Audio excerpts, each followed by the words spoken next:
Okay, well, this week on my channel, I'm Susan, Social UX POV.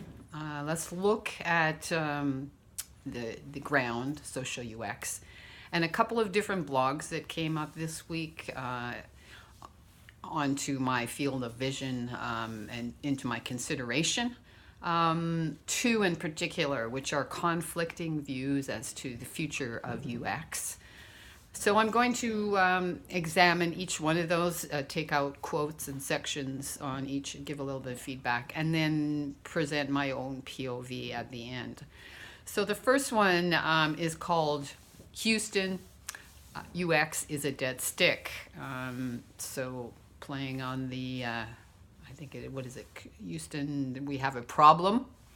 So clearly the author, Michael Keating, who is a prototype specialist, a service designer, and a mathematician, says that we have a problem, that UX is, well, I know it's problematic. We all know it's problematic because if you look at the scope, the breadth, the bigness of UX, yeah, it is problematic. It's a space that is, but hey, that's part of the, and it's very esoteric, as the other blogger, which we're going to compare, his keyword, and the other blogger is very well established, very well known in the UX space, Jakob Nielsen, one of probably, the fathers, or yeah, long-term, older, well-established author and writer and thought leader in this space. So he wrote his on December the 24th, 2017, and Michael wrote his February the 7th. But they both came onto my radar this week, and because they're two different ideas as to where UX is headed, I wanted to examine them. So let's take a look first at Michael's, basically UX is a dead stick, basically thinking that there is the death of UX, literally, because there's a lack of definition as to what it is. So that's actually the nature of my channel, is trying to define the different areas, specifically as it relate to business, as to what UX is. But he goes on, and I grabbed a few of his quotes out of his blog, the key ones that jumped out at me. The first one, he basically says, if you do a quick Google search of UX, you'll find dozens of large posters about the intersecting skill sets. So this is a huge issue, you know, who is a UXer? What do you bring into the table? You know, basically, so there's, you know, so many different skill sets, which is awesome, which is exciting. We used to call that, cross-disciplinary, cross-pollination. You know, there was a time where that was a big deal. I remember York University, Toronto, my daughter enrolled, cross-pollination. Like, this was this is something that there needs to be more of, in my opinion. That gets me excited. But he basically says it's just too goddamn big. Well, hey, I embrace bigness. I don't have a problem with that. Then he goes on to say, you know, that the current state of UX, most professionals, they don't have the knowledge scope to promote change. So, hey, I went from art to sales. Why? Because I'm an agent of change, right? Although, you know, when I present my resume, my portfolio, that is dismissed. You know, the fact that I have a sales background is actually a, you know, negative thing that's held against me, because the perception of salespeople is very negative anyhow. But hey, if you want to learn about change, you know, study sales, because that's the bottom line. Any business has to sell, and they have to change, you know, perceptions, behaviors related to their product. Anyhow, so he says, how do you expect a design professional with limited experience of technology, data, and architecture, or the years required to develop strategic thinking, to make informed opinions to the client in these areas? Well, again, this is exactly the reason why I have this channel. my background coming through the art, the business, and technology is exactly why I'm occupying this space and presenting these sorts of issues and discussions, because in order to have this conversation with business executives at the higher levels in the C-suite, who are actually open to hearing, because their MO is vision and innovation. There is some openness, but we need to get the foot in the door and have this type of conversation with them as to the return on investment for UX. So he goes on to say, an interesting quote: "My picture is no longer impressionist paint by numbers, but a collage." So he talks about a new way to do user research, not so scientific and dry, and with the process is very defined, the facilitating and the mediating and the way you pose the questions. There's a very almost like lab-like way of doing user research, but he's basically saying, let's just have a conversation with the customer about the experience and build a relationship, which again, basically that's what salespeople do. So he says, my picture is no longer impressionist paint by numbers, but a collage which starts to gain focus as I dab a bit here and I dab a bit there, and the true picture is revealed.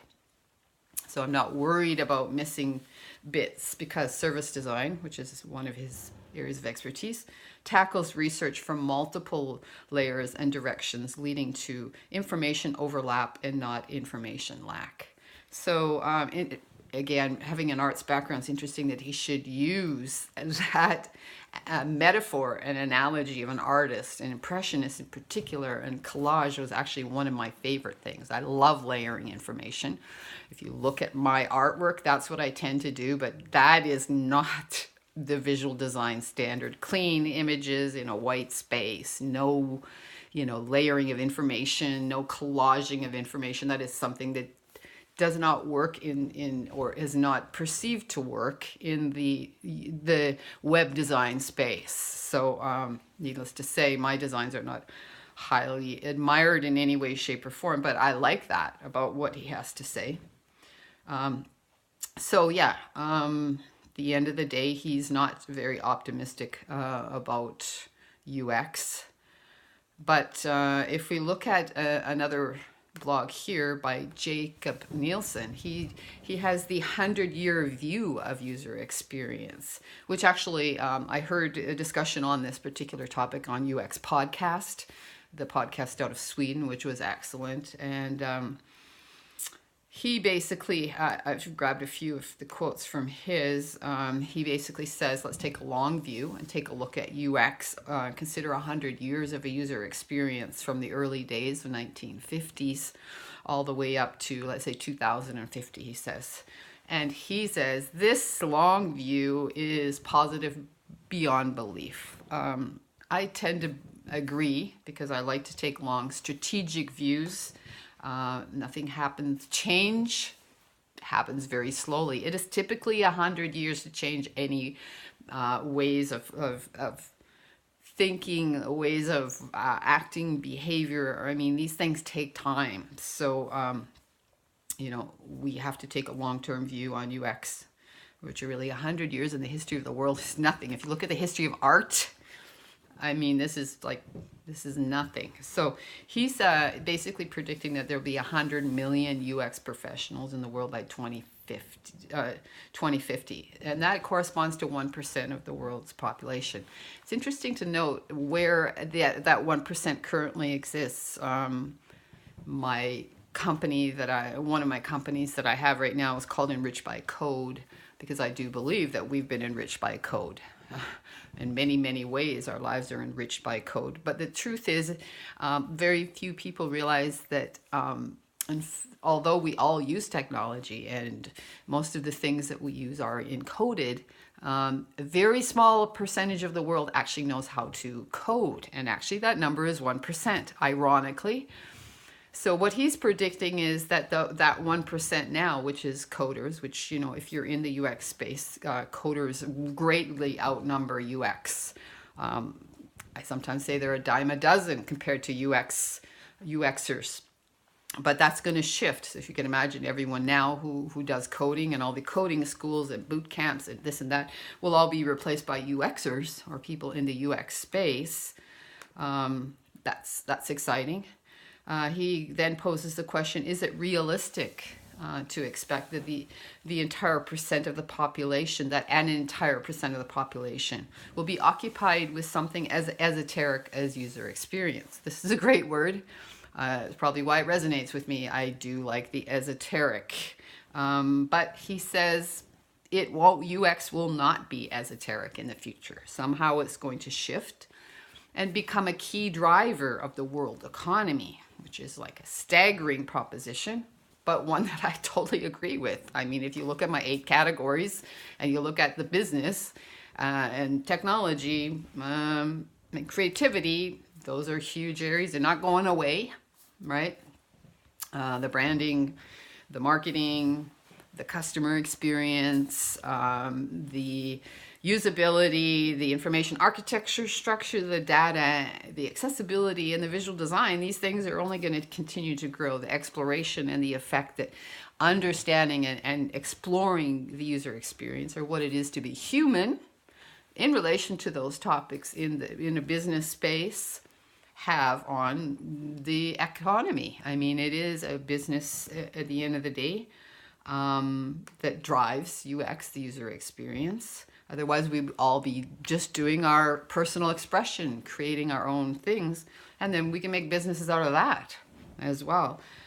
So he says, I think it's completely realistic to expect that 1% of the population will work on figuring out what should be designed, and then designing the products and the services, while the remaining 99% of people then can work on building, selling, and servicing what we have designed, the user experience, the UXers, the information architects.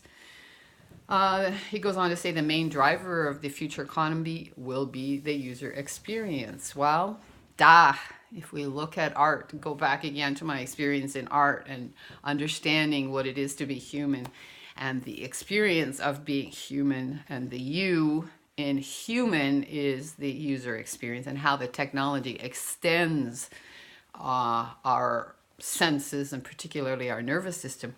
He goes on to say that UX will be a key differentiator between premium price products and commodities. Will not only be a differentiator, but it will also be the only way to overcome the productivity languor that's plaguing current advanced countries. I happen to be in Canada, United States, of course, and Europe, the so-called most advanced, according to the Eurocentric view of the world. But he said when the most value is produced by the knowledge workers, the creatives, the way to increase productivity is to employ cognitive design strategies and create products that augment the human mind. Well, there we go, back to new media, theories of media, McLuhan. And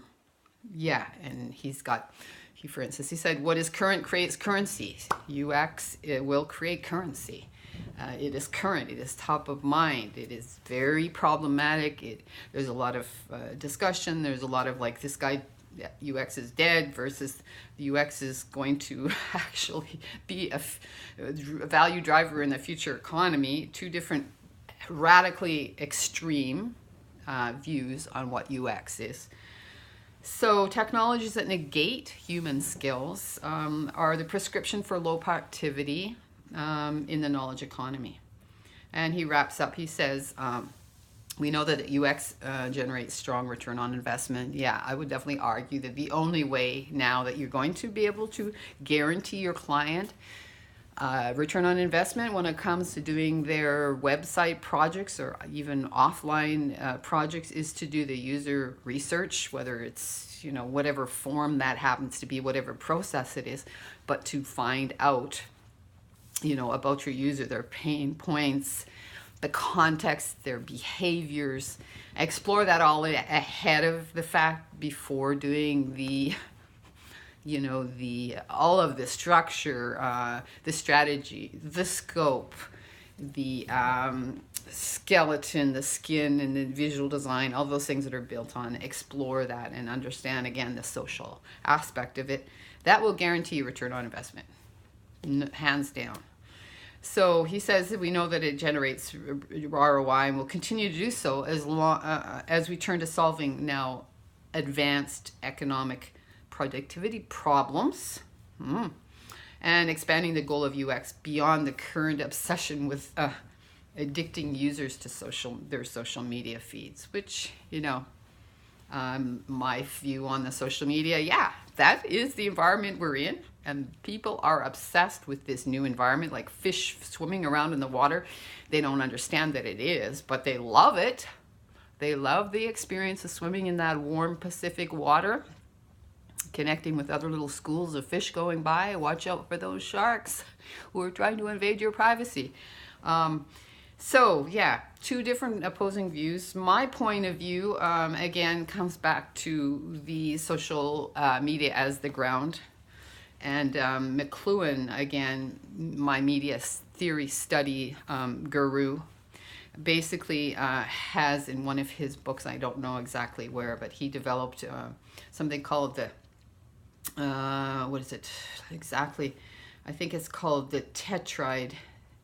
So it's the four aspects of media.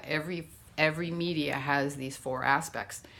They enhance something, they obsolesce something, they retrieve something, and they reverse back into. So this is you can take every type of media, and actually a chair is media.